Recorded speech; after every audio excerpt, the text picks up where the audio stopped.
The championship will go to the final meeting of the year at Brands Hatch after a superb weekend's action at Silverstone.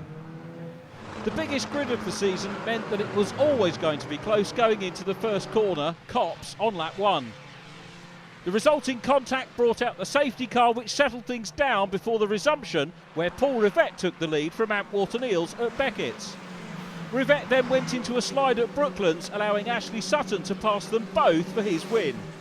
Ash Hand drove a solid race in 4th to maintain his championship lead. Other highlights of the race included fine Clio debuts for Tom Witt, Maximum Motorsport, and Rangoni Corsa's Ben Davis, 5th and 6th respectively. Pyro's Josh Price and Jam Sports' Tom Grundy were showing good pace all weekend, and on his debut with the championship, Cook Sports' Alex Sedgwick impressed greatly with 5th place in qualifying. Race 2 was every bit as exciting, and timing-wise keeping the crowd on their toes to the flag. The last lap was key to the story, as Sutton found a gap exiting Copse to take the lead whilst on the grass from Whorton-Eales on the run to Beckett's.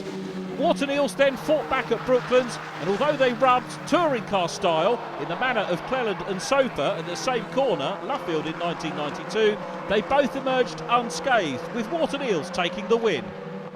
Hand took 3rd on the road after a skirmish with Rivett, but this became 6th because of a time penalty due to track limits, thereby promoting Dan Holland to a maiden podium result in 3rd place on his first appearance with WDE.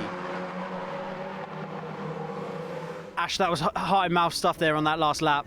Yeah, the last lap, at the end of the day, I spent the whole race just trying to work out Ant's weak points and my advantage. I worked out his turn 1.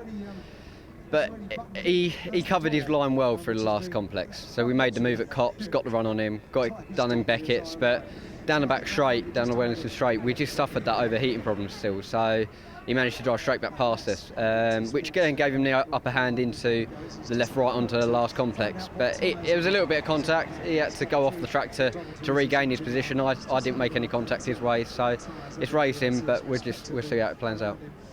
Obviously, you're both in good positions. Was there a thought of you where you just thought, let's just keep it going till Brands and we can try and win it there? Well, at the end of the day, if I took the win away from him, it would have been another 4 points out of Ash. So it would have been nice to have got that. But now it all rolls on to Brands, and it's even closer than what it was. So it's going to be interesting. On top of all that, obviously Ash did drop back a few places because of the penalty. Yeah, he apparently dropped back to 6th from what I've been told, so that again plays into both of our hands. And we saw him in 3rd. At the time I thought it's not enough, but to come in and hear that he's got the penalty, it's even better for us. So yeah, at the end of the day, he's got something to lose, and we're really attackers. So going into Brands, there's a lot more pressure on Ash Hand now, isn't there? So you're going to keep piling on that pressure for him? Yeah, of course. At the end of the day, he's the prey. He's got 2 hunters, so I hope he's ready for it. I wish you the best of luck. Cheers, thank you.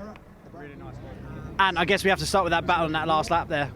Yeah, obviously with starting on pole and getting away at the start like we did, pole being on the outside here makes it difficult, like I said before. But we got the jump again, got into the lead, and I was very determined not to let him pass. Obviously, I've defended all race. He hadn't made it too difficult for me. I think he tried dropping back one lap, getting a toe for the fastest lap of the race, which didn't quite work.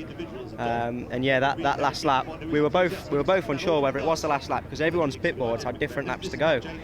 Most of them said 2 to go, and mine said 1. So I took a gamble that mine was right. And I spoke to Sutton afterwards, and he said he thought there was another lap after that, so he gave me a bit more room than he would have wanted to. But yeah, we sort of got lent out, ran out of track on the exit, and once you hit that grass and there's a hairpin corner, there's no way you can go but try and slow it down. And we had side contact, and my left front had hit the curb really hard. The geometry of the car had been massively out now, and I'm just lucky we didn't break a drive shaft or something. And if we'd broke something there and not made it to the line, I'd have been gutted. But luckily I found a gear and it carried on. That was obviously high mouth stuff there as well. You're both in good positions. Did you just think, just hold off, let me go? Yeah, well, I knew he was never going to let me go, and I knew we were never going to break away from him. We keep saying about this toe, but it was definitely visible in that. I think there was a little bit of luck my way with the troubles that Sutton's having with his engine, because there was a couple of laps where he did have to get out of the toe and give some air to his radiator, and that definitely stopped his run that he had on me. You know, if he was able to keep his foot in and took behind me for the whole race, then who knows what would have happened. But you know, we had a bit of luck on our side in that race there, and it's paid off.